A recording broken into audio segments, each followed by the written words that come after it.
Hello future teachers, welcome back to my channel. अगर आप HP TET medical की preparation कर रहे हो या फिर एचपी कमीशन बायो जिसमें आपको पढ़ना है मेडिकल की प्रेपरेशन कर रहे हो तो ये चैनल आपके लिए बहुत यूज़फुल रहने वाला है।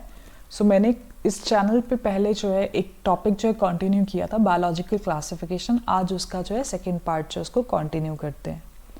तो अब तक हम क्लासिफिकेशन में किंगडम मोनरा जो है इसको कंप्लीट कर चुके हैं और किंगडम प्रोटिस्टा के भी क्राइसोफाइट्स, यूग्लिनोइड्स, स्लाइम मोल्ड्स और डायनोफ्लैचेलेट्स जो है वो कवर कर चुके हैं।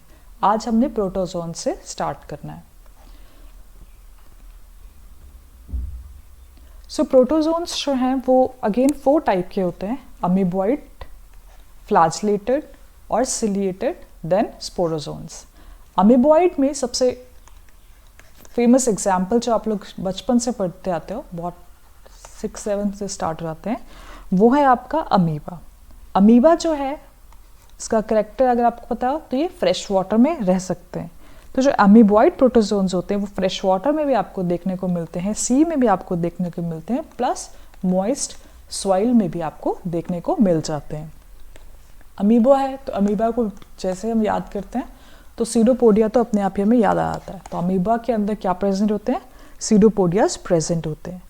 कुछ जो इसकी अमीबॉइड्स की मेराइन फॉर्म्स होती हैं, मेराइन स्पीशीज होती हैं, उनके अंदर सिलिका की शेल्स देखने को मिलती हैं।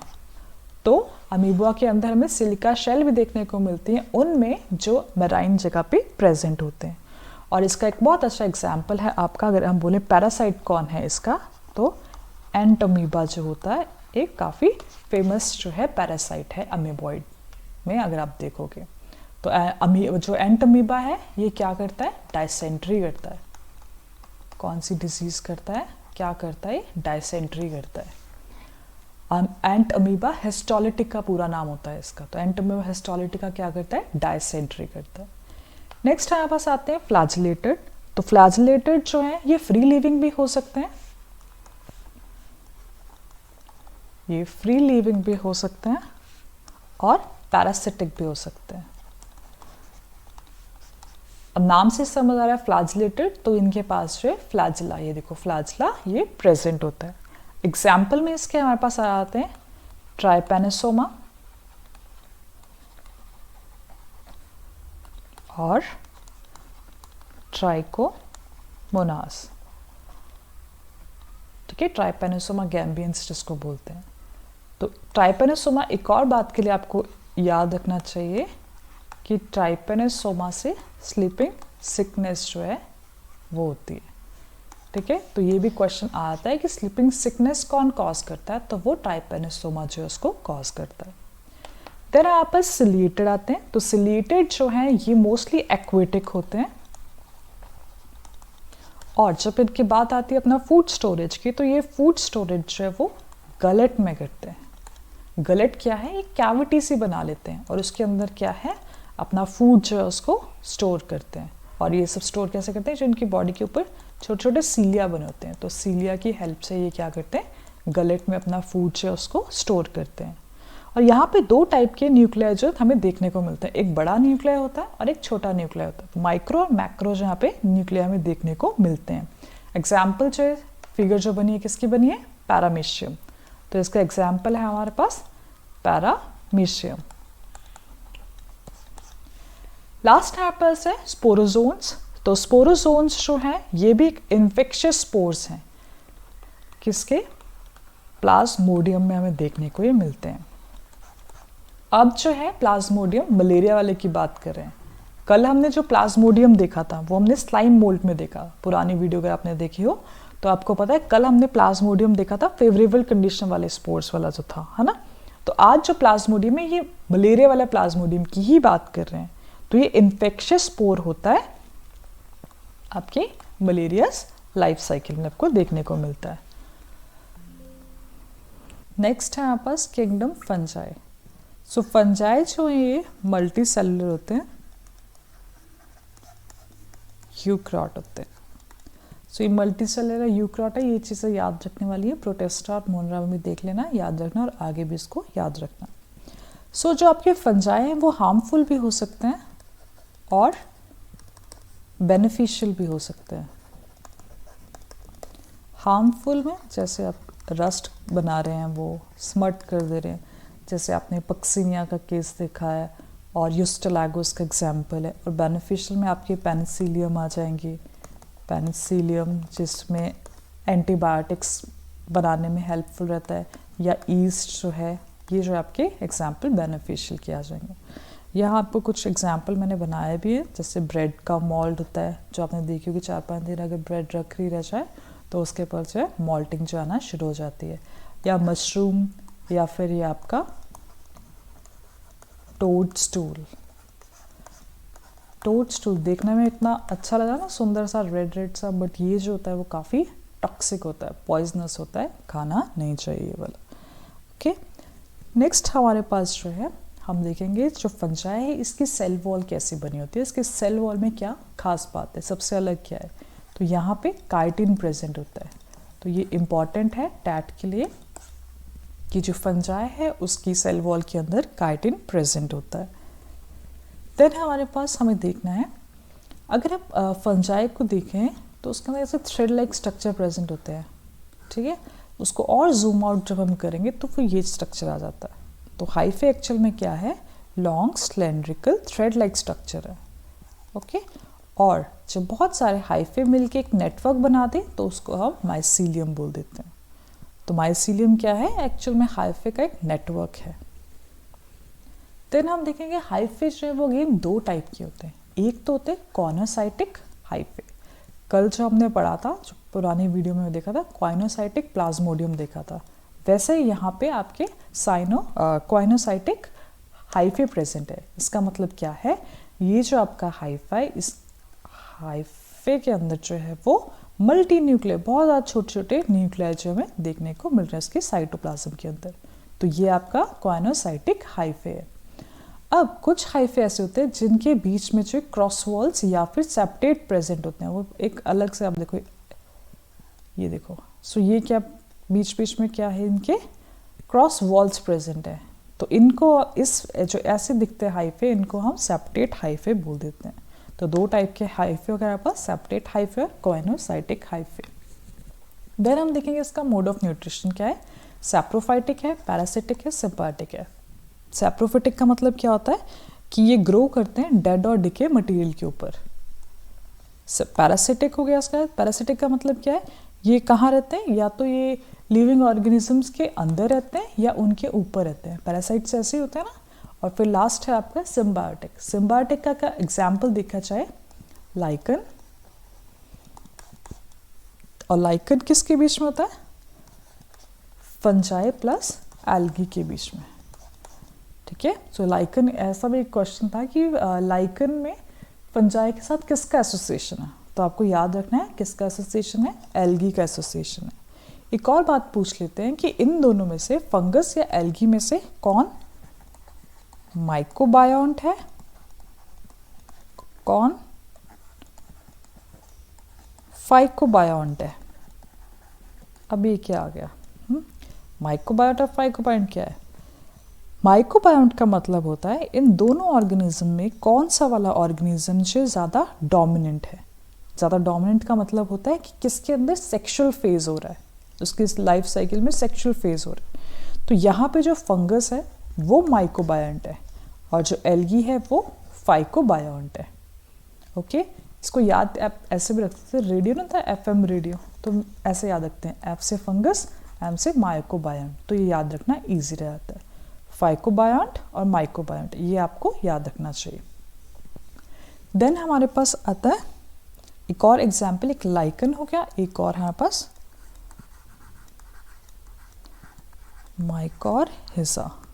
माइकोरहिजा भी हमारा जो है सिम्बायोटिक का ही एग्जाम्पल है, मतलब सिम्बायोटिक के अंदर ही आता है एग्जाम्पल है, जैसे लाइकन था। माइकोरहिजा में क्या होता है, ये जो हायर प्लांट्स होते हैं ना, उनकी रूट्स के साथ एसोसिएशन होता है फंगस का। हायर प्लांट्स बोले तो पाइनस, ठीक है, जो जिम्नोस्पर्म होता है आपका। तो इन दोनों के बीच के अंदर एसोसिएशन होता क्या है, ये फंगस जाती है हायर प्लांट्स के रूट के साथ जाके अटैच हो जाती है।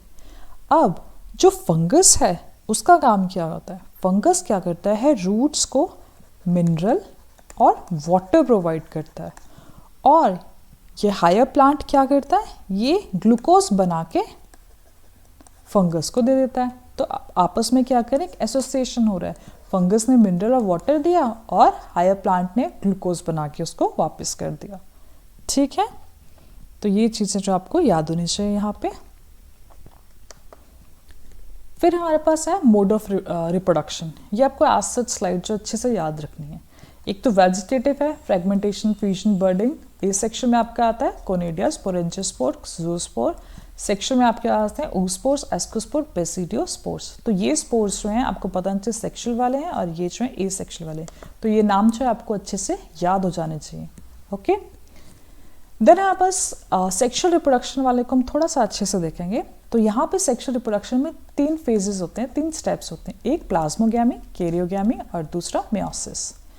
प्लाज्मोगैमी का मतलब क्या होता है? ये फिगर आप देखो, प्लाज्मोगैमी यहाँ आपको देख लीजिए, ये एक बता दिया आपको, ये दूसरा है। ठीक है, मेटिंग टाइप 1, मेटिंग टाइप 2।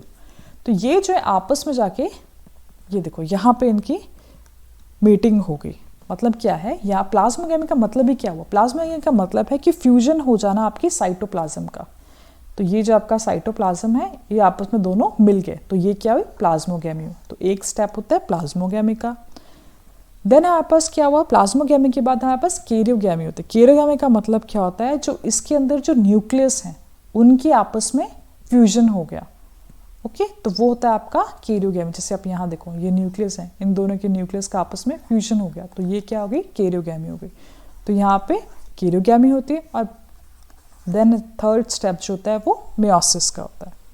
अब यहाँ पे एक और चीज़ जो है वो इम्पॉर्टेंट ही होती है, यहाँ पे डाइकैरियोटिक, आप बोलते हैं डाइकैरियोटिक फेज आपको देखने को मिलता है यहाँ पे फंजाई के अंदर। अभी डाइकैरियोटिक क्या हुआ?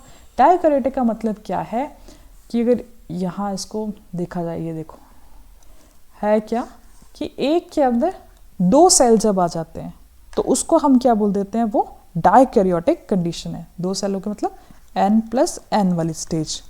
ठीक है, तो n+n फेज जब हो जाता है इसको क्या बोलते हैं? डाइकैरियोटिक फेज बोलते हैं। ठीक है, जैसे यहाँ पे लिखा भी है n+n 2 न्यूक्लियस जो होते हैं आपके पर सेल, तो उसको हम क्या बोलते हैं? डाइकैरियोटिक फेज बोल देते हैं।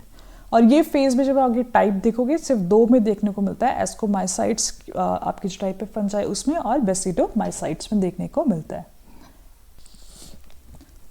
ओके, नेक्स्ट हमारे पास है फंजाई के कौन कौन सी टाइप होते हैं वो देखेंगे। सो फाइकोमाइसाइट्स है, एस्कोमाइसाइट है, बेसिडियोमाइसाइट्स है और ड्यूटेरोमाइसाइट्स है।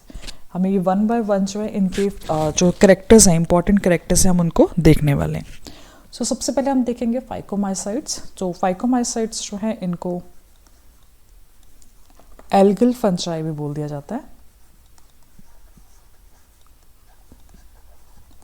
या फिर लोअर फंजाई भी इनको बोल दिया जाता है।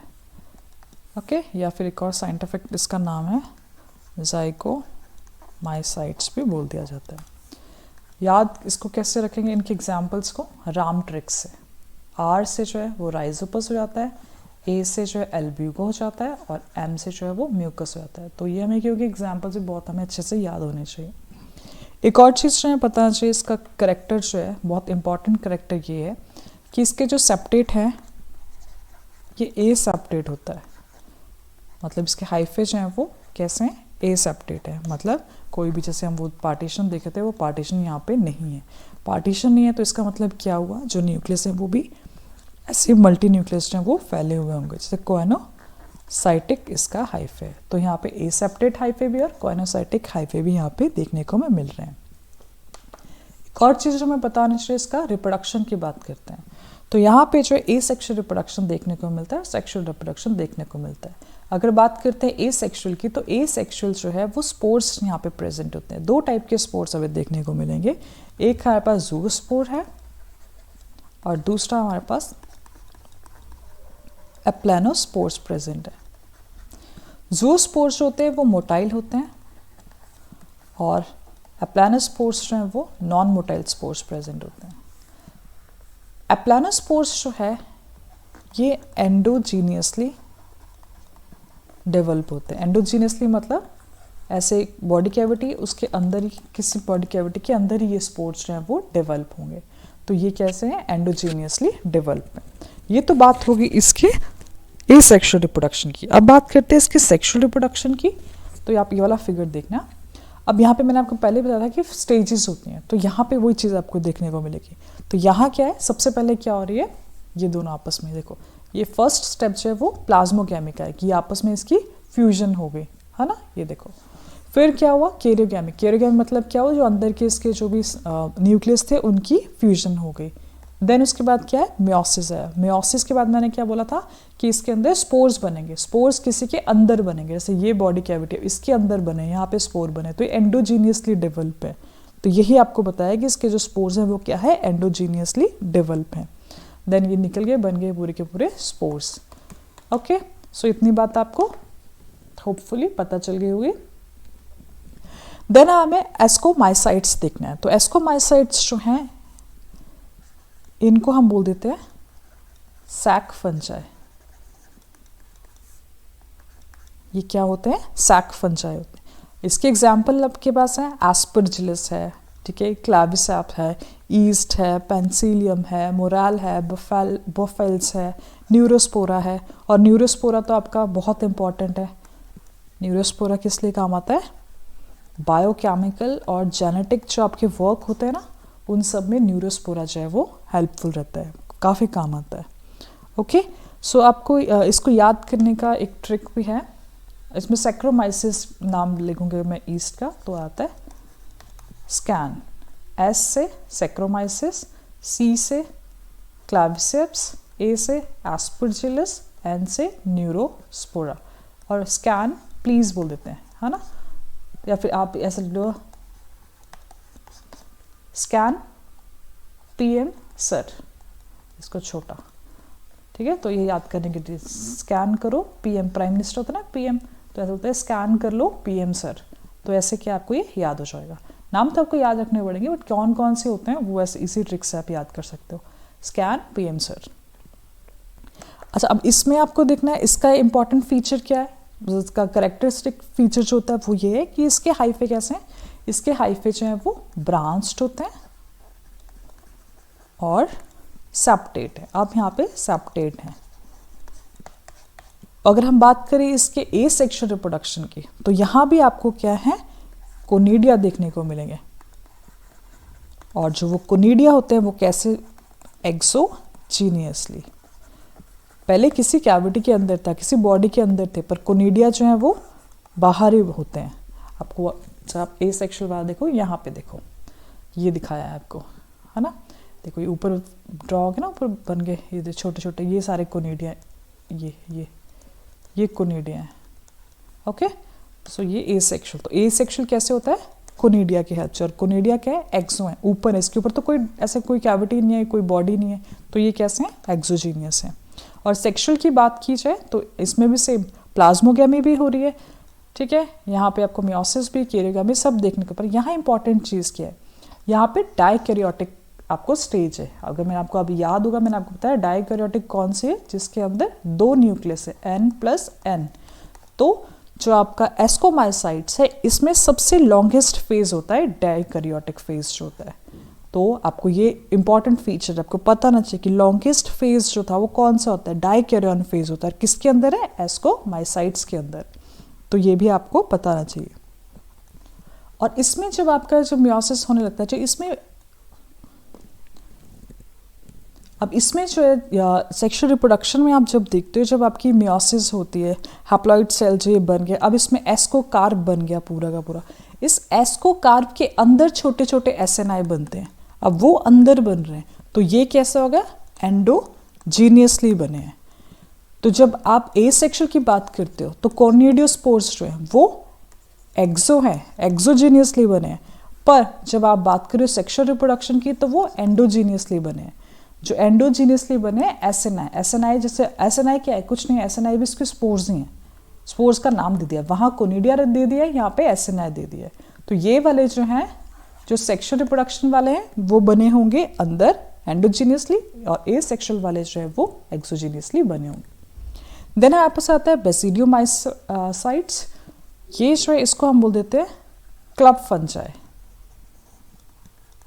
Club fungi. ओके, अब इसमें भी आपको क्या है, इसमें आपके एग्जांपल आते हैं, आपके मशरूम है, ब्रैकेट फंजाई, या फिर जो पफ बॉल्स होती हैं वो सारे इसके अंदर आ जाते हैं। इसके हाइफे भी सिंपल है, मतलब ब्रांच्ड हैं और सेप्टेट हाइफे हैं। ओके, सो ये इनके नॉर्मल हैं। अब इसमें ये है कि याद रखने वाली बात क्या है, यहाँ पे कोई भी एसेक्सुअल रिप्रोडक्शन होती नहीं है, मतलब कोई स्पोर्स की फॉर्मेशन जो है वो नहीं हो रही है। यहाँ पे वेजिटेटिव रिप्रोडक्शन होती है फ्रेगमेंटेशन की हेल्प से, पर एसेक्सुअल रिप्रोडक्शन यहाँ पे नहीं हो रही, क्योंकि यहाँ पे कोई भी स्पोर्स टाइप के नहीं बनते। अब इनके एग्जाम्पल जो है उसको हम याद रख सकते हो, यूपीए की सरकार बोलते हैं ना, तो उसके उस ट्रिक से आप याद कर सकते हो। यू से यूस्टेलागो, पी से पक्सिनिया, ए से अगैरिकस। ठीक है, तो इसको याद करने की ट्रिक है, यूपीए आप बोल देते हो। या फिर पुआ कर दो, बुआ बोलते हैं ना, ऐसे पुआ बोल दिया, वैसे हो सकता है। इट्स अप टू यू, जो आपको इजी लगता है। देन हम इसमें अब बोला कि एसेक्सुअल रिप्रोडक्शन तो नहीं है, पर सेक्सुअल रिप्रोडक्शन का थोड़ा सा आपको पता होना चाहिए कि यहाँ पे सब कुछ सेम है। एस्कोमाइसाइट्स जैसे चल रहा है, प्लाज्मो भी है, कैरियो भी है, मियोसिस भी है। याद यहाँ क्या रखना, जो आपको पहले मैंने बोला था कि पहले एसएनआई जो थे वो क्या थे, एंडोजीनियसली हो रहे थे, एंडोजीनियसली बन रहे थे। एसएनआई क्या थे, एसेक्सुअल रिप्रोडक्शन वाले जो स्पोर्स थे। यहाँ जो सेक्सुअल रिप्रोडक्शन वाले जो स्पोर्स हैं उनको हमने क्या बोल दिया, बेसिडियोस्पोर्स बोल दिया। अब ये बेसिडियोस्पोर्स में ये एक्सोजीनियसली बन रहे हैं, बाहर बन रहे हैं। ये देखो, ये बाहर बन रहे हैं, इनके ऊपर तो कोई कैविटी नहीं है। जब आप यहाँ देख रहे थे तो ये किसी कैविटी के अंदर थे ना, ये तो कैविटी हमें देखने को मिल रही थी। ये देखो पूरी की पूरी कैविटी के अंदर बन रहे हैं, तो इसके सेक्सुअल फेज के अंदर तो एसएनआई अंदर बन रहे हैं। बट जब हम इसकी बात कर रहे हैं तो यहाँ पे कैसे बन रहे हैं, बाहर बने, इनके ऊपर कोई कैविटी नहीं है। तो हम ऐसा बोलते हैं जो बेसिडियोमाइसाइट्स हैं इसमें भी एक्सोजीनियसली बनते हैं आपके स्पोर्स। पहले वाले में कैसे बनते हैं, एंडोजीनियसली बने थे, तो यहाँ क्या बाहर बन रहे हैं। ठीक है, देन आपको ये बात क्लियर होगी। दूसरी बात ये है कि यहाँ भी आपका डाइकैरियोट जो है वो डाइकैरियोटिक फेज जो है वो आता है, N+N वाला फेज आता है। और यहाँ भी ये फेज जो है क्या है, लॉन्ग स्टेज है। तो हमने डाइकैरियोटिक स्टेज कहाँ कहाँ पढ़ी, एस्कोमाइसाइट्स में देखी, बेसिडियोमाइसाइट्स में देख ली, दोनों जगह हमने ये चीज़ देख ली। एग्जाम्पल आपकी ऑलरेडी मैंने आपको करवा दी है, पुआ या फिर यूपीएस से आप याद रख लेना। देन आपके पास ड्यूटेरोमाइसाइट्स, ड्यूटेरोमाइसाइट्स को हम इम्परफेक्ट फंजाई बोलते हैं, इम्परफेक्ट फंजाई बोल दिया जाता है। क्यों बोलते हैं ऐसा, क्योंकि इसके अंदर सिर्फ एसेक्सुअल फेज होता है। ठीक है, इसमें सिर्फ और सिर्फ एसेक्सुअल फेज होता है, इसीलिए इसको हम इम्परफेक्ट फंजाई बोल देते हैं। और अगर ये सेक्सुअल फेज करने लगती है तो ये किसी और फेज में चल जाती है, किसी और क्लास में आप इसको डाल देते हो। अदर क्लास के जैसे ही सेक्सुअल फेज में होती है तो इसको अलग क्लास में डाल देते हैं, अलग इसको मूव कर जाती है ये। अब जो इसका एसेक्सुअल फेज है तो एसेक्सुअल फेज में आपको यहाँ पे आ जाएगा कोनेडिया। कोनेडिया हमने ऑलरेडी एस्कोमाइसाइट्स में पढ़ा था, सेम यहाँ पे भी कोनेडिया की हेल्प से यहाँ पे एसेक्सुअल फेज जो चलता है। अब इसके माइसीलियम भी बाकी एस्कोमाइसाइट्स और बेसियोमाइसाइट्स की तरह ही है, मतलब ब्रांच्ड और सेप्टेट। एग्जाम्पल हम यहाँ देखेंगे, कॉल्ट्रेटिकम, ट्राइकोडर्मा, अल्टरनेरिया। इसको CAT कैट करके आप याद कर सकते हो। ठीक है, ओके। फिर हमारे पास वायरसेस के बारे में पढ़ना है। अब हमारे पास वायरस, वायरॉइड और प्रायॉन्स के बारे में पढ़ना होता है। तो चाहे वायरस है, चाहे वायरॉइड है, चाहे प्रायॉन्स है, ये तीनों के तीनों जो है वो नॉन सेलुलर होते हैं और उनको नॉट ट्रूली लिविंग। ओके, मतलब ये बाउंड्री के बीच में होते हैं, लिविंग और नॉन लिविंग के बीच में। और अगर हम वायरस की बात करें, सो वायरस जो है वो न्यूक्लियो प्रोटीन्स होते हैं एक टाइप के। न्यूक्लियो प्रोटीन का मतलब क्या हुआ, इनके पास जो है प्रोटीन का कोट प्रेजेंट है, या फिर जो आउटर सरफेस होता है या कैप्सिड जो बोलते हैं जिसको, वो प्रोटीन की बनी होती है। और इसके अंदर जो है जेनेटिक मटेरियल जो कि आपका RNA और DNA जो है वो प्रेजेंट होता है। हम ऐसा बोलते हैं कि कोई भी वायरस ऐसा नहीं है जिसके पास दोनों, मतलब RNA भी और DNA भी हो, तो ऐसा अभी तक कोई देखने को मिला नहीं है। सो एक बात में पता चल गई कि जो आपका वायरस है वो नॉन सेलुलर है, वो न्यूक्लियोप्रोटीन है। और यहाँ पे एक और चीज़ जो आपको पता रहना चाहिए कि वायरस जो है ना वो अपना कोई मतलब उसका कोई अपना रिप्रोडक्शन का सोर्स नहीं होता, अपने आप कोई भी वो रिप्रोडक्शन नहीं करता, और कोई भी उसकी जो मेटाबॉलिज्म है वो सारे के सारे वो होस्ट के अंदर करता है या आउटसाइड करता है। अब अगर हम शेप्स की बात करें तो आपके जो वायरस हैं वो हेलिकल हैं, हेलिकल शेप का भी होता है, यहाँ पे देखो हेलिकल शेप के भी होते हैं। जैसे एग्जांपल आपका TMV आ गया, ये टबैको मोज़ेक वायरस, बैक्टीरियोफेज है ना, और आप ये हेलिकल द्वारा बताया आपका, या फिर पॉलीहाइड्रल का एग्जांपल आपका आ जाएगा एडिनो वायरस। मतलब डिफरेंट शेप के जो हैं हमारे पास हमें देखने को मिलते हैं आपके वायरसेस। अब वायरसेस की एक और बात जो आपको पता होनी चाहिए कि वायरसेस जो अगर वो इन्फेक्ट हो रहे हैं, प्लांट को इन्फेक्ट कर रहा है तो क्या होगा, अगर वो एनिमल को इन्फेक्ट कर रहा है तो क्या है, बैक्टीरिया को कौन इन्फेक्ट करता है, प्लांट को अगर इन्फेक्ट कर रहा है तो वो सिंगल स्ट्रैंडेड RNA है, एनिमल को कर रहा है तो वो single stranded RNA, double stranded RNA, double stranded DNA। अगर बैक्टीरिया को कर रहा है तो वो डबल स्ट्रैंडेड DNA। ठीक है, ये बहुत इंपॉर्टेंट चीज़ें हैं, आपको पता होना चाहिए। प्लांट्स के बारे में सिंगल स्ट्रैंडेड RNA, एनिमल में सिंगल स्ट्रैंडेड RNA भी है, डबल स्ट्रैंडेड RNA भी है और डबल स्ट्रैंडेड DNA। और अगर बैक्टीरिया की बात करें तो वहाँ पे डबल स्ट्रैंडेड DNA। देन आपके पास वायरस जो थी वो टर्म किसने दिया था या नेम किसने सजेस्ट किया था, तो वो आपके थे लुइस पास्चर। इन्होंने नेम दिया था वायरस जिसका मतलब था वेनम। फिर आया हमारे पास इवन वॉस्की ने हमें बोला कि इन्होंने वायरस को डिस्कवर किया था। कहाँ पे किस में डिस्कवर किया था, TMV में किया था, टबैको मोज़ेक जो डिजीज थी उसके अंदर इन्होंने देखा था। फिर हमारे पास है बेंजरनिक। तो बेंजरनिक ने डेमोन्स्ट्रेट किया था कि किस में डेमोन्स्ट्रेट किया था, टबैको में देखा था। उन्होंने देखा किसी हेल्दी प्लांट में कैसे जो है ये इन्फेक्शन जो है वो चला जाता है। ठीक है, तो और इन्होंने इसको बोला था कि फ्लूइड होता है, इन्फेक्शन लिविंग फ्लूइड होता है जो कोई भी आपका वायरस होता है। देन लास्ट में आते हैं आपके स्टैनली। 1935 में इन्होंने बोला कि जो वायरस है वो क्रिस्टलाइन भी हो सकता है। क्रिस्टलाइन मतलब मोस्टली उसका पार्ट जो है वो प्रोटीन का होता है। तो ये तीनों नाम मतलब चारों नाम भी आपको पता होना चाहिए किसने क्या क्या किया था। फिर हमारे पास आते हैं नेक्स्ट है आपके पास वायरॉइड। तो वायरॉइड जो थे वो टीओ डायनियर ने उसको डिस्कवर किया था, ये नाम आपको याद होना चाहिए। और इन्होंने करेक्टर्स जो थे इसके छोटा, आपको सिर्फ करेक्टर्स याद होना चाहिए। एक पता होना चाहिए कि ये नेक्ड होता है और इसका मॉलिक्यूलर वेट जो होता है वो RNA से कम होता है। So low molecular weight than RNA। यहाँ पे कोई भी प्रोटीन का कोड जो है वो नहीं देखने को मिलता और इसका साइज जो है ये वायरस से छोटा होता है। डिस्कवर किसने किया ये पता होना चाहिए और किस में देखा, किस में मिला है, पोटैटो स्पिंडल ट्यूबर डिजीज में देखने को मिला था। तो ये इसके 4 पॉइंट हैं, यही आपको अच्छे से याद होना चाहिए किसके, वायरॉइड के। देन आपके पास आता है प्रियॉन आता है। प्रियॉन्स जो है ये मिसफोल्डेड प्रोटीन होते हैं एक तरीके से। ठीक है, एबनॉर्मल फोल्डेड प्रोटीन है। साइज जो इसका वायरस के जैसा ही होता है। ठीक है, तो जो आपको पहले आपने देखे ये वायरॉइड, ये वायरस से छोटे होते हैं, पर ये जो प्रियॉन्स हैं ये सिमिलर साइज के होते हैं। और कौन कौन सी डिजीज करते हैं, 3 डिजीज के आप नाम एक बार देख लीजिएगा, bovine spongiform encephalopathy, mad cow disease और CR जैकब डिजीज जो ह्यूमन के अंदर होती है, ये भी आपके प्रियॉन्स की वजह से ही होती है। That's all for today, thank you so much.